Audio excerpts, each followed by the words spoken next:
Welcome to CMO Huddles Studio, the live streaming show dedicated to inspiring B2B greatness. I'm your host, Drew Neiser, live from my home studio in New York City. For about a year at CMO Huddles, we've been talking about the notion of CMO Plus, encouraging marketing leaders to seek their plus. More than just a title change, it represents a reimagining of a CMO's impact across their organization.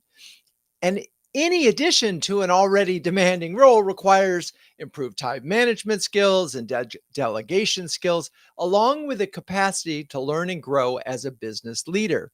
Today, we're peeling back the layers of this dual role dynamic, exploring the nuances and impacts of stepping into the plus in CMO Plus. With that, let's bring on Chris Willis, Chief Marketing and Pipeline Officer, there's that plus, at Acrolinx, Hi, and a Drew. returning guest. Hey, Chris, just let me plug you a little bit more. You're a returning guest who previously appeared on the show to discuss synergizing MarTech with AI and future-proofing B2B metrics. So hello, Chris. Hello, Drew. Where are you this fine day in your fine red jacket? I'm sitting in Concord, Massachusetts at our North American headquarters. Awesome. All right. Well, so let's talk about pipeline. That's your plus. How did this come to be? Was it something you actively pursued, or did it evolve naturally over time, or a little bit of both? It was something that I was invited to do. We brought in a new CEO in 2020. And one of the first things that Volker did when he got to the organization was identify that we needed a higher level view of the entire pipeline, not the sales part of it and not the marketing part of it, but the whole business part of it. And he said, it could be me, it could be him, or it could be our head of sales. Who, Chris, do you want it to be? And I said, well, obviously me. I don't really know what you mean, but I'm excited, and let's figure this out. And that was the beginning of the last several years of building out a more active approach towards overall pipeline management. So let's talk about, first of all, so it's been about a couple of years now. Talk about the biggest challenges that you face, because I mean, it's not like there are a lot of chief pipeline officers out there. There's no playbooks, there's no pipeline officer manifesto or other things. How did you sort of get your hands around this job? I mean, at the start of it, it was trying to find some level of simplicity. So let's just break this down as creation, progression, and future health of the business. That's what the office of the pipeline leader cares about. And those are things that traditionally live inside marketing and a little bit inside sales. But there are levers that are given to this part of the organization, this pipeline organization, to be able to ensure that at the creation standpoint, meetings are happening. I happen to, in my organization, own the BDR organization. So I have marketing creating leads. I have BDRs converting them into meetings. Are we flowing through into the sales organization? How's our handoff looking?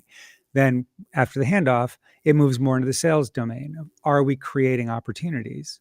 If we are, cool. Which ones? And let's build on that. If we're not, why not? Let's figure it out and fix that process. And from there, marketing traditionally looks forward. We're creating things that are, in an organization like ours, we don't have a 1 quarter sales cycle. So everything that we're doing today has an impact on the rolling 4 quarters forward. So now I'm looking at Q1, I'm looking at Q2 to make sure that when the clock ticks on December 31st into January 1st, we're ready for Q1. We have sufficient unweighted pipeline, total value of all the opportunities in the pipeline, and weighted pipeline, which is the computed value based on the progression of each individual opportunity. Are we walking into a quarter where we're going to be successful? And knowing that ahead of time, we have the ability to fix it. I think companies do this, but they do it in a lot of different places, and it doesn't often connect.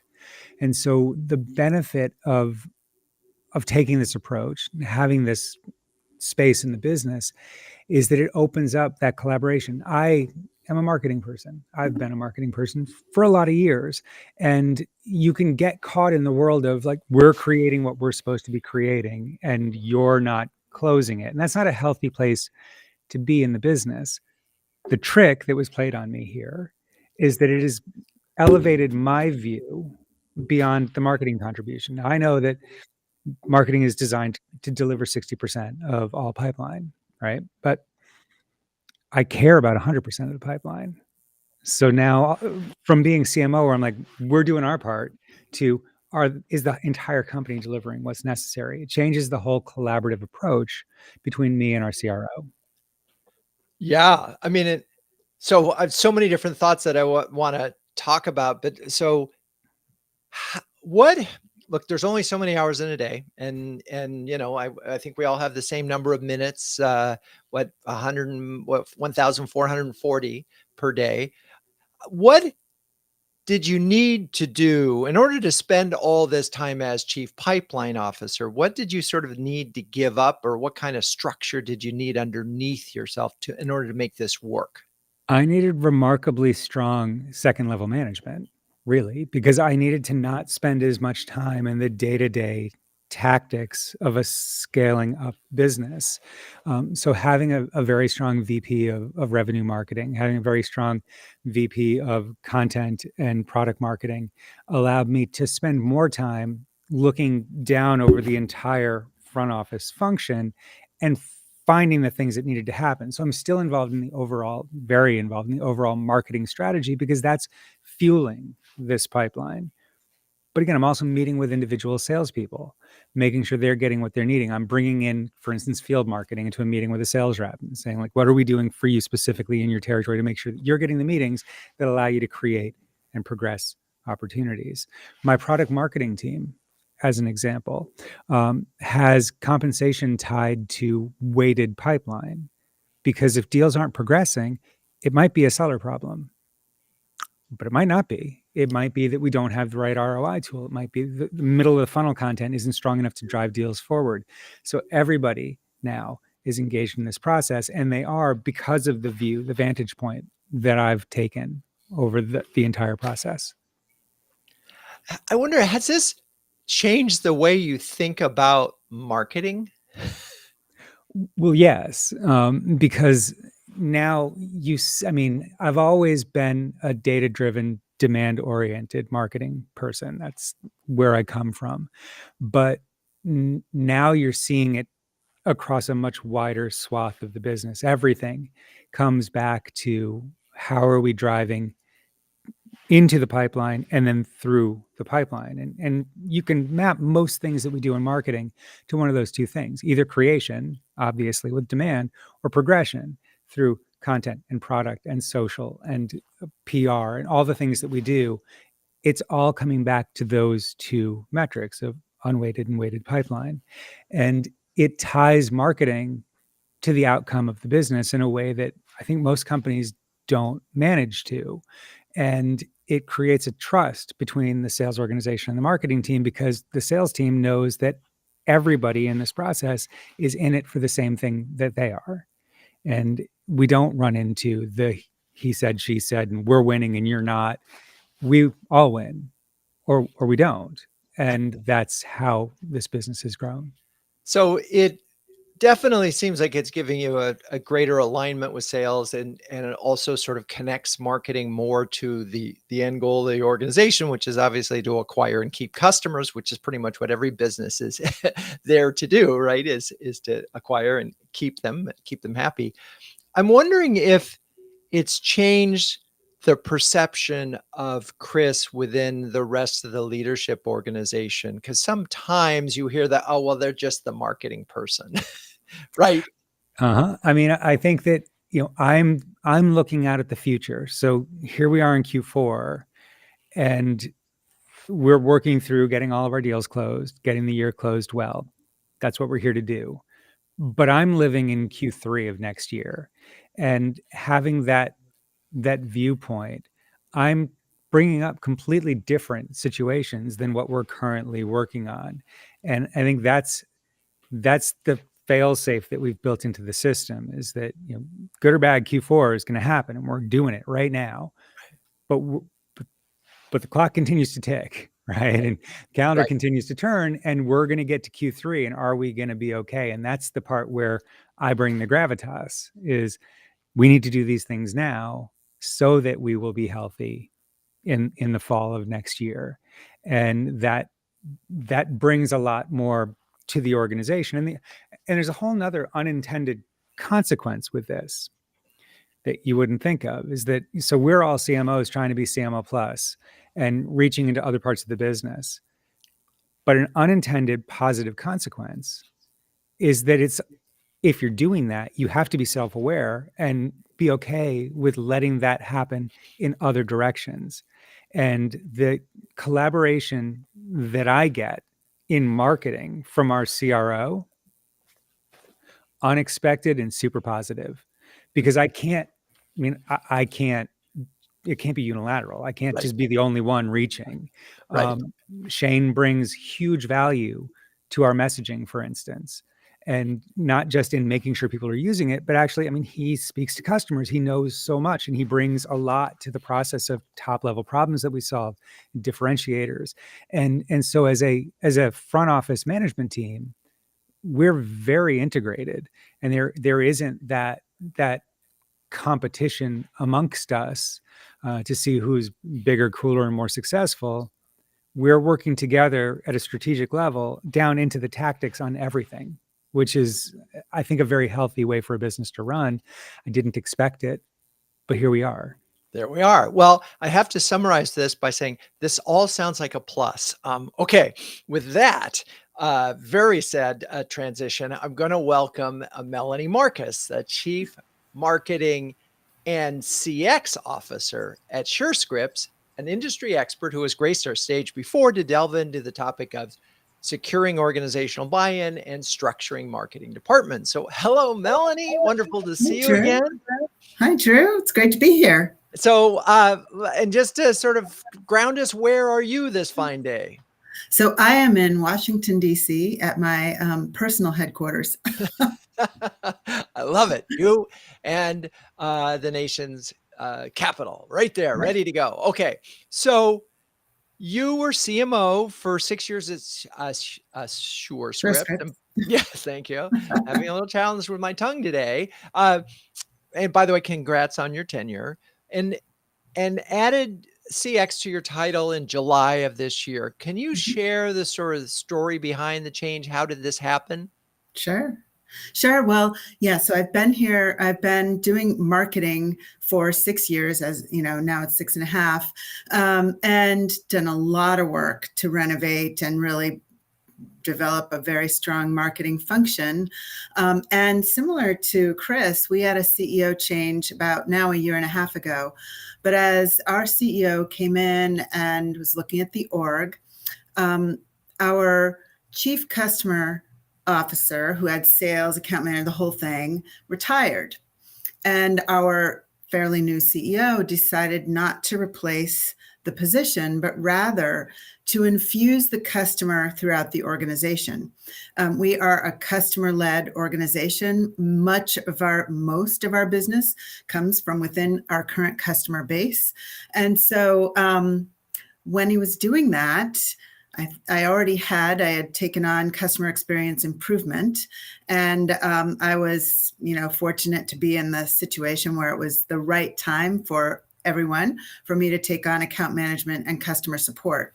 Sales at the time then went over to our strategy lead, who is now our chief growth officer. So we spend a lot of time together.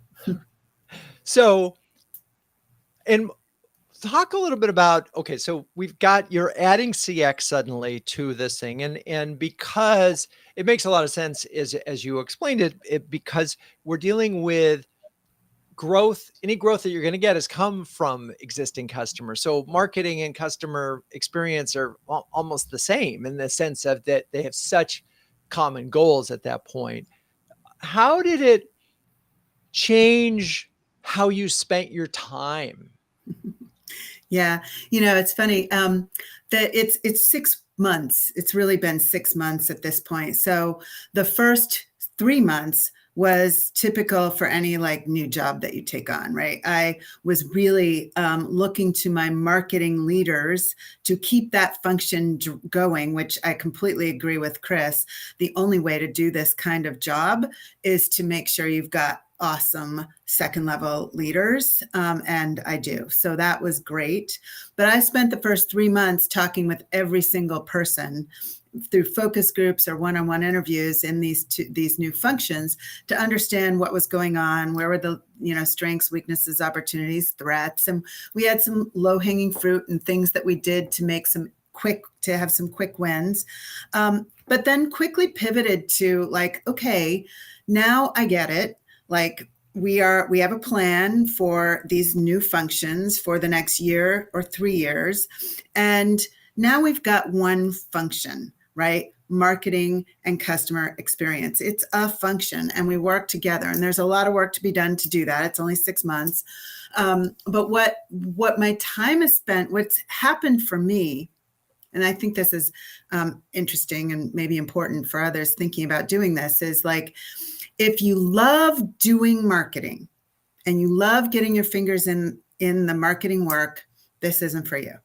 Because you're not going to be doing the marketing anymore. You've got to rely on your leaders to do it. There's a part of me that still that misses it. Like I kind of like it, right? But the thing that I'm spending my time on now, and I would expect this to continue and ebb and flow as things happen in the business, but is making sure that the overall team is focused in the right place at the right time to drive business forward and growth. And that sounds like simple and all of that. From a time perspective, what does that mean for me? I actually spend a lot of time out in the market, listening to the market, listening to our customers, and doing things like attending CMO Huddles, which I haven't been able to do as much of as I'd like in the last 6 months, but hopefully soon. Working with Forrester, like understanding what others are doing in these spaces so I can bring back not only what is it we need to do differently for our business, but maybe how, and some ideas to thread back into these teams. So I'm spending a lot of time doing that. And I consider that a key part of the job in helping to drive the business forward and the other piece is setting really great, we're in goal setting time right now, setting the right goals and metrics so we know when things are on or off. I love it. There's so many little exclamation points. So one of the patterns that we've seen so far is CEO has to sort of say, hey, I want to reorganize, I want to consolidate. 2 is you as the marketer have to be willing to let go. And suddenly, in order to let go, you have to have really strong number 2s. You are no longer doing marketing. You are leading a function. The thing that struck me though, is oftentimes customer success or customer experience and marketing, even if they report to the same thing, are thought of as 2 different departments, and you're really seeing them as integrated. And I wonder how that works in reality, in that the skill sets, the way they're compensated might be a little bit different. And so how do you actually get this to be one team with, common goals? Yeah. So, I mean, they won't have common goals. They will have goals that intersect with each other. But if you think about account management and support, we were pretty clear, even in the first 3 months, hey guys, this is it's about customer satisfaction, super important to us. NPS is a beacon metric for us and so forth. But you know what? It's also about retention, and it's about finding opportunities within the customers that you manage. So it's actually got a pretty good marketing role in a way, So there, we'll see how it goes. We're 6 months in, and we're making some changes to go into Q1 of 2024. But I think there's some excitement. There's trepidation and there's excitement. There's the trepidation is actually like, wait, account management is in one function in the executive team, and sales is in another function in the executive team. And there's worry in those teams that, hey, we don't want to, like, we work closely together, right? And they do, and they have to. And so key here is to make sure we keep those connections. And actually, I think that Chris also said that another element of this is huge cross-functional alignment and constant working together, because we do not exist in a silo in the org. We exist as part of an interconnected ecosystem, and we have to make sure that stays. Yeah, it's funny. As I was listening to you, one of the thoughts is that in reality, I think a CMO as a seasoned marketer can probably make almost everything better if they actually had the time or responsibility, because you're good communicators, you're good simplifiers, you can set goals, and you can get everybody aligned to it. So it's funny as I think about this. Plus, it doesn't matter necessarily what it is, but the truth is that it's a growth opportunity for the CMO, and it's probably a great opportunity for the company to improve some area. All right, well, let's talk to now welcome Patti Newcomer, who's a former CMO of FieldRoutes, who has previously joined us on the show to shed light on the intricacies of engaging employees and finding the perfect CMO gig. Hello, Patti. Welcome back. Hello. So, and how are you, and where are you today? I am fine. I'm great. I am outside of Charlotte, North Carolina, just over the border in South Carolina. Oh, all right. All right. Cool. I just right on, that's like south of the border there. That's famous sort of billboard central. Okay. Indeed. Yep. So you were recently CMO and GM at FieldRoutes. Can you talk about how you ended up with both titles and what that meant? Yeah. So just a little background. FieldRoutes was the combination of two businesses, PestRoutes and Lobster Marketing. So PestRoutes was all about the back office CRM, routing, payments, all that.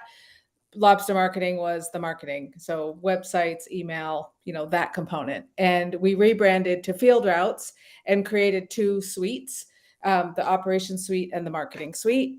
The entire business was really oriented to the operations suite. And we had a person that was in the general manager role of Lobster Marketing. It was the former CEO of Lobster Marketing. And he left the business about a year before I was asked to take on the role. And what happened in the meantime was the business was kind of being run by the junior people that were working on it. And they were asking for a leader, and the business results were problematic. And so there was not a lot of marketing expertise in the business. And I would say the reason that the CEO asked me to take on this role was because I'm also a marketer, so I have all the expertise about the product that the marketing suite was offering. The way I showed up on the ELT was not just as a marketer, I was showing up as a business leader. And because I had said, I can take on more, like I have the capacity to take on more, I have strong leaders. And I think those three things allowed me to step into this role. Now, unlike the other two speakers, I was very intentional about keeping the two roles separate, because I didn't want people to think that the GM of Marketing Suite only meant I was responsible for the marketing. I was responsible for the entire business and the performance of the entire business. And so I very much talked about, I'm the chief marketing officer of the business and I'm the general manager of the marketing suite. So the chief marketing officer role was over the entire company, and the GM of this, half of our, one of our two major product offerings. And that's so interesting. And it's got to be complicated also because it happens to be a marketing suite and what you're seeing. So that's must have been a little bit of a, hard for folks to wrap their mind around. So I'm assuming then as the GM, you had a P&L. Yep.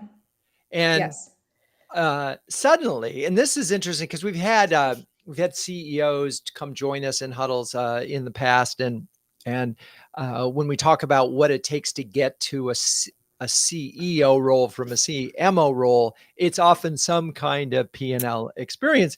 And also at that moment, suddenly they're looking at marketing budgets differently.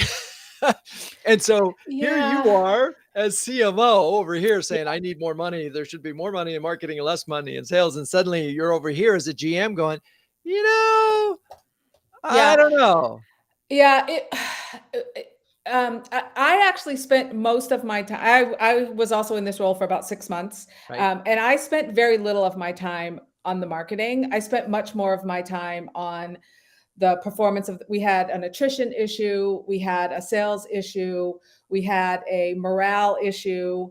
And so I spent, much more of my time on the 1- marketing Right. items here.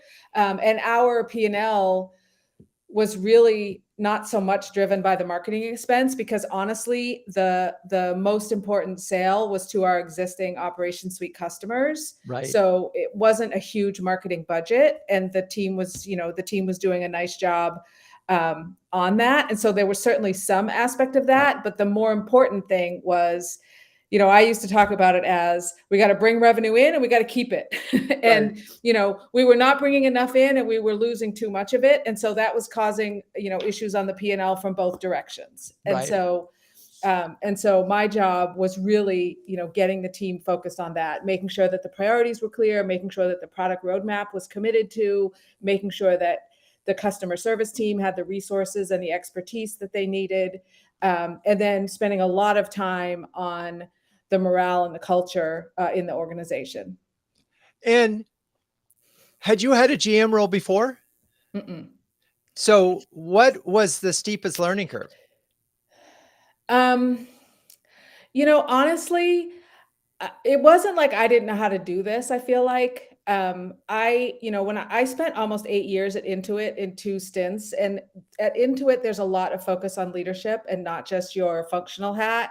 Once you get to be a director, and I was a VP at Intuit, it's very emphasized that you need to show up not just with your marketing hat on, but also your executive hat on.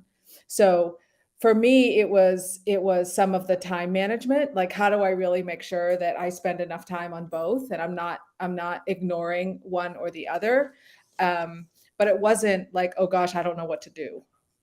And do you think you became a better time manager as a result of that, or did you sort of said, I need to dust off my skills here? Well, I mean, certainly there was a number of months of time management equals more time, and I think that's normal. But I do think what the other speakers were talking about, Chris and Melanie were talking about, in terms of depending on their leaders, also is super important. Like, here's where I'm going to spend my time, and here's where I'm, very overt about asking people to step up, and things that I was getting out of that I used to be in the past. And what's interesting about this whole conversation, and when we bring back Chris and Melanie, we'll get into this, but it's really an opportunity for your number twos to step up too. And so if I were number twos at a marketing organization, I'd be encouraging the CMO to take a plus. And I very much have the philosophy anyway that, like, my number two should have lots of visibility, and I'm there in the meetings, there doing the presentation, I'm giving them credit for things. And so it wasn't like, who are these people that are now showing up? It was kind of the next right, the next right move for these leaders.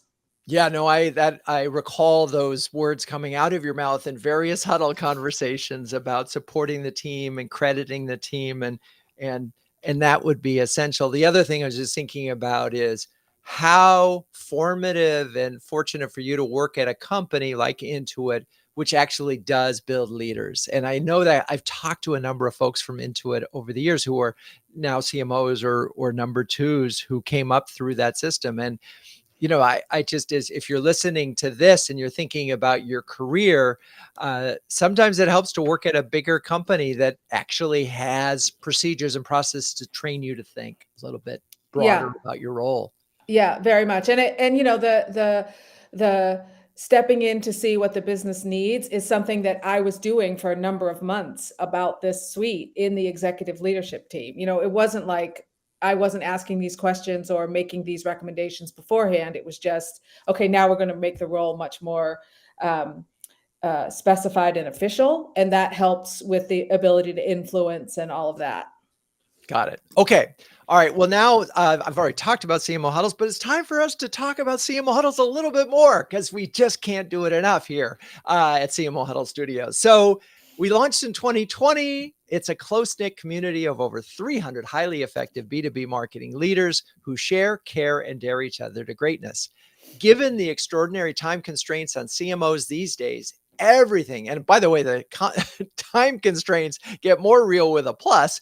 Everything about CMO Huddles is designed to help leaders save time and empower them to make faster, better decisions. So if you're a senior B2B marketer and need a shortcut to B2B greatness, take a second to sign up for our free starter program at cmohuddles.com.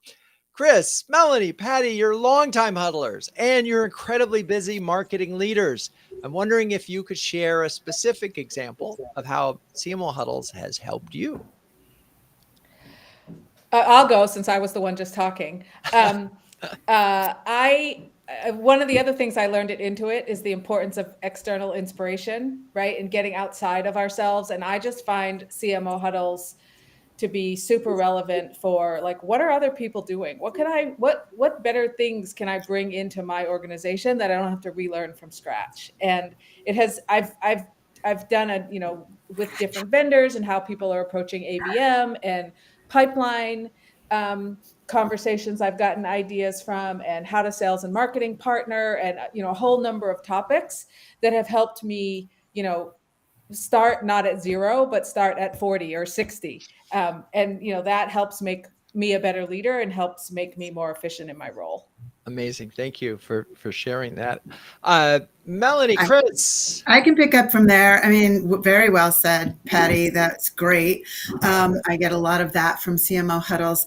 And then I get the occasional great data points or stories that I can bring back and use. And most recently, I'll just give a shout out to a session I was on recently with Peter Weinberg from LinkedIn's B2B, Institute, where he was talking about mental availability. And he had this whole game that he played. I am going to do this at our sales meeting. So they understand what we're trying to do. I know it's a little brave. I haven't figured out exactly how, but I'm going to try to figure it out. And then even just sitting here today, I have a whole pipeline, marketing, sales, pipeline project. And I'm listening to Chris and I'm like, I want to talk to Chris. That's it. I love it. And by the way, we will, and that's one of the things we do. That we'll set you up. Chris, Melanie, get yourself a one-on-one. But also, by the way, that I love that session with Peter Weinberg. It was just really, it was great and really got us thinking just again, a little bit bigger. Chris, anything to add? Well, I mean, it's budgeting season right now. And I think, over the course of the last several huddles, we've validated or invalidated certain aspects of our tech stack as a group. And I think that's super valuable because I'm sitting here with a spreadsheet in front of me trying to figure out what I'm going to spend money on and what I'm not going to spend money on. And I have this community of people that are going through the exact same exercise. And the ability to get that kind of real-time feedback of, okay, everybody, what are we all thinking, is super valuable.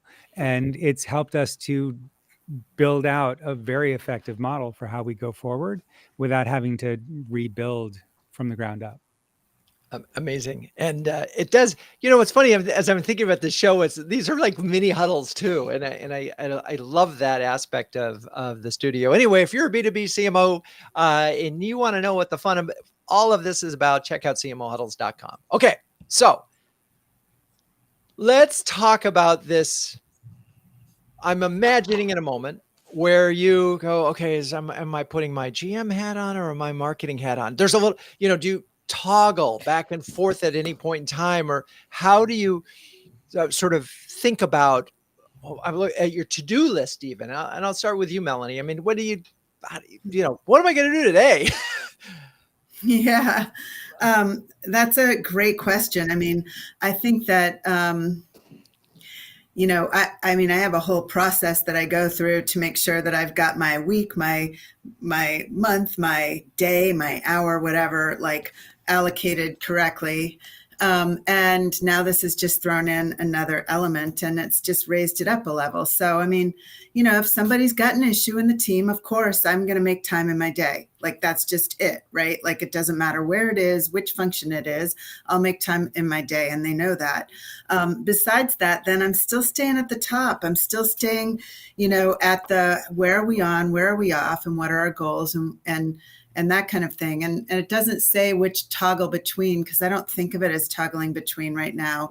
I think of my job as my job. My team might be, have different roles, but I think of my job as my job. So that's where I'm at. No, I think it's interesting. What it was going through my mind, though, is your marketing folks, and maybe one level down or two level downs, we're used to having a little more access to you than they do now. And so that means, right, that your number twos have to do more. Yes. Go ahead. Let me go on that, because this is a really important thing, I think. An inordinate amount of time trying to figure out my new marketing and customer experience operating mechanisms. Like, how are we going to operate this team? When do we have meetings? When do we have, QBRs? What does a QBR look like? What does an MBR look like? What do one-on-ones look like? Do we ever come together as a team? If so, why? Like, how is it useful? And how do we manage team, like getting the team engagement? I've spent an inordinate amount of time on that, and I've already gone through 2 versions, and we're ready to start the year with another one. And, but I spend a lot of time there. Yeah, it's an operating system of sorts. Yes. I mean, I'm thinking, Chris, that you must have had to develop one as well. There was definitely some rocky beginnings, and I didn't know it, but my team did. I mean, the person that I am, my team comes first. I'm here to support them, make sure that they're getting the prioritization and context they need to be effective, helping them in any way possible. And I got a lot of, hey, we don't see you very often. Do you not work in marketing anymore? And that was eye-opening, because it is easy to get excited about the new thing that you're doing, but pulling me back in and getting that balance, and remembering at the end of the day that if this part doesn't work, it doesn't really matter that I have this other thing. I was hired to be marketing, and if I can't make marketing work, pipeline isn't going to work either. So let's focus on marketing as well, and bringing me back into that world. So I'm thinking about this, and I'm wondering if you all have tips on. So what we're really talking about is you just can't have as much one-to-one time, but that doesn't mean you can't have FaceTime somehow. And I'm wondering what you have done to sort of shift to say, well, my team's bigger and that spreads. How do you still have that same leadership impact across a larger group? And Patti, what from your standpoint, how did you do? So let me just comment on the last question just for a bit. Sure. I do think the context switching is a big deal. I found I was doing it in marketing anyway, because product marketing is different from demand gen, is different from brand strategy, is different from culture and developing capabilities with the team. So I was already doing it.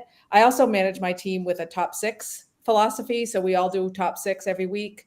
Here are the top 6 things that we're focused on. And that allows us to have a conversation about, there aren't 6, should there be? Or there's 10, and the 4 that are at the bottom are really not going to be focused on. And so what I did initially was I had a top 6 for my GM role and a top 6 for my CMO role. And I had to do for myself, like between me and my CEO, here's what my top 6 is between these 2. But the way I interacted with the team was the top 6s, in each role. For me, the availability question, like I found Slack super helpful. Like we had a couple of different Slack channels with both teams that were not so much work topics. And I could check in with the team and, hey, how are you doing? And here's some story about what happened to me, and to just keep the visibility, even if I wasn't in all the meetings. And I also did some sort of very visible, hey, I'm gonna not do XYZ and ask these other people to lead them. And, if you ever have any questions or any feedback or anything that you want to give me, I'm available 24/7. Well, maybe 18/7. You gotta sleep. Yeah. He says, knowing that many CMOs don't, but you really do work crazy hours. As you were talking, the three of you were talking, and Patti in particular, as you were talking about, I got 6 over here and 6 over here. I'm imagining that just change your relationship with your CEO. And they may have been used to you being the person they say, hey, let's talk marketing. And now, so Chris, I mean, we could talk in some ways. In your case, it could be, we're only talking about pipeline now because that's really where the rubber meets the road anyway. We don't even need to talk about marketing. That's one way it could go. And with Melanie, though, I think the CEO might say, hey, let's talk about marketing here. And then now let's talk about customer, success here. And so I'm wondering how your CEO interacts with you with that new role. I mean, so much of what we do in marketing results in pipeline, right? That every conversation generally starts with pipeline. Right. Like, let's see how we're doing. And then if we're not on track, then the broader discussion is, let's talk about what the underlying factors are. And eventually we're going to get back to the tactics going on in demand gen and content and product marketing. So it's more of the layer on top of the overall that sets the agenda for what we're going to talk about. If we're green, we can just tell fun stories. Right. If we're yellow or red, now let's dig into the individual areas. And very few of those individual areas are seller oriented. So I'm not taking conversations that our CEO is having or our CRO is having with our CEO. I'm looking at the parts that I can impact straight through the process. So in your case, it's probably not, but I'm thinking, Melanie, in your case, they may have had separate conversations. How are we doing with success? How are we doing with marketing? And they look at those two things, and honestly, they are different enough and so I'm wondering how that's, your one-on-ones with your CEO, or how that has changed. And Yeah. Well, so I first would just give a shout out again to the same thing that Patti mentioned and that you did, Drew, like to the big company leadership training. I was at McKesson for 20 plus years and went through all of the big I don't bring my marketing hat to those conversations with my CEO. I bring my leader, like business hat, to those conversations anyway. If I'm down in the marketing tactics, it's because it's related to a business problem. Otherwise, they're conversations you probably shouldn't be having with me. They're, so how does it change my conversation with him? Right now, it's all about change management, honestly. Like it's about change management. There's a change mandate associated with this big, orchestration of the customer across the organization. And we all have our version of it. And so it's about change management. Right. And when it gets to marketing, it's really about making sure he's tooled up when he's going out in the market, right? Like, do you have what you need? It's that kind of thing that we spend more time on than the actual marketing tactics. Right. Because again, you were a leader first, a marketer second, and you happen to be leading these two, if you will, functions. Mm-hmm. But the conversation is a higher one, and I love that. Hey, Drew, can I just add one thing here? Because I did something that was helpful.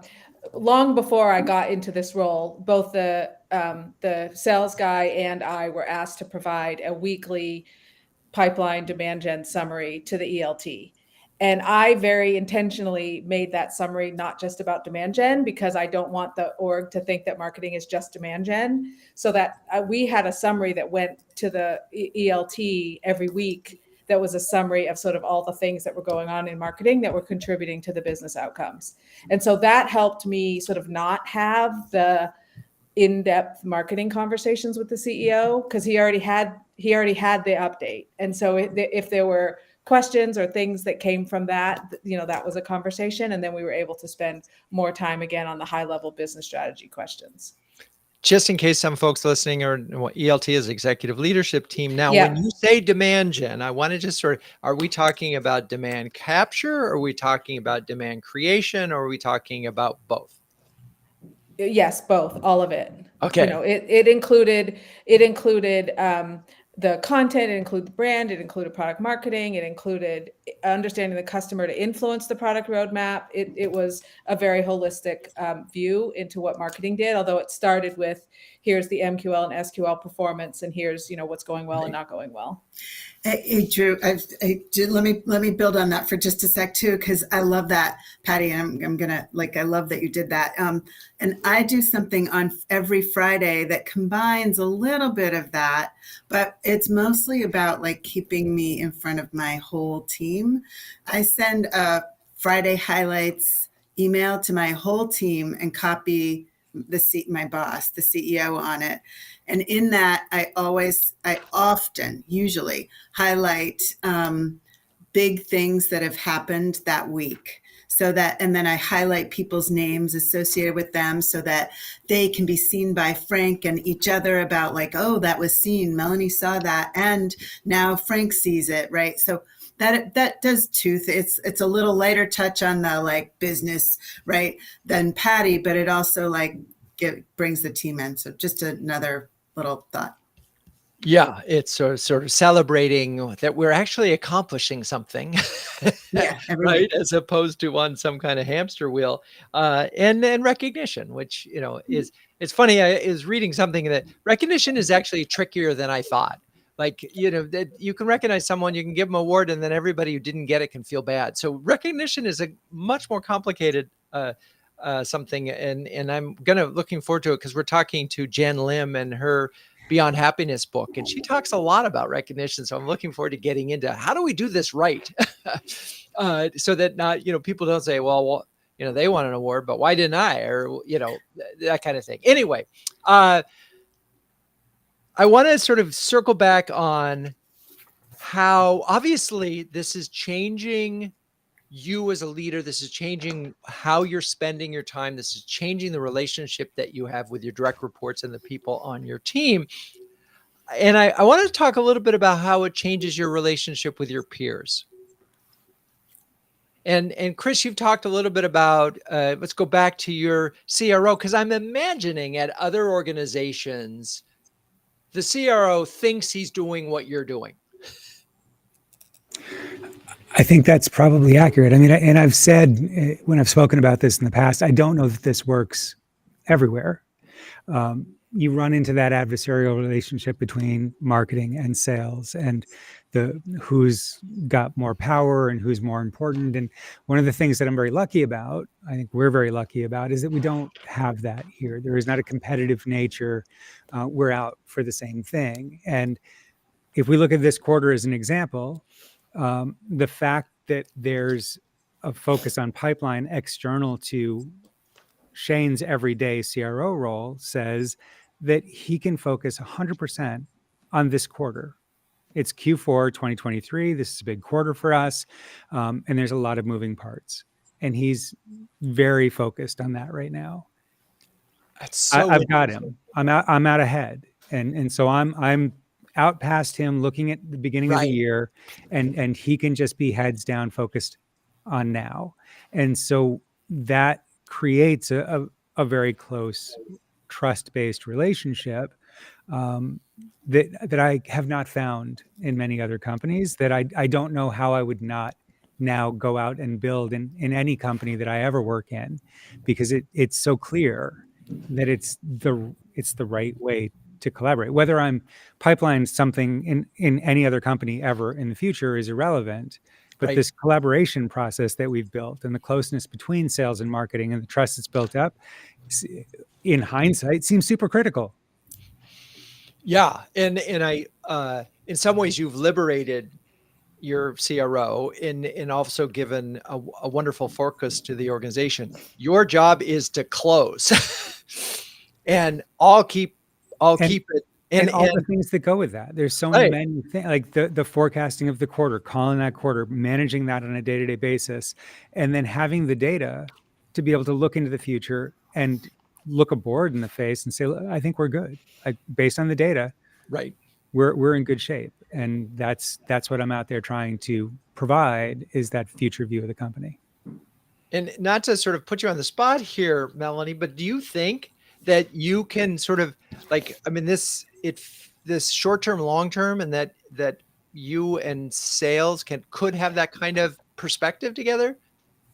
Oh, I mean, we've been collaborative for, since I've been here. It's been a very collaborative relationship, and our current chief growth strategy and I go back for many years and are incredibly collaborative still. So, I mean, and the teams, our teams are incredibly collaborative. He just did an offsite with his team and invited my leaders, right? So and I just spent part of today getting debriefed so we could prep for our sales kickoff. And I'm talking with all his team over the coming few weeks. So we're very collaborative. The funny part, this is just funny, and that's what we considered it when we made these changes. The funny part with our colleagues really was like, it's taking a little getting used to. Like, we were in a meeting about a sales situation. This was a few months ago, and we, our chief growth officer swings by, is like, should I be in this meeting? We're like, no, you're good.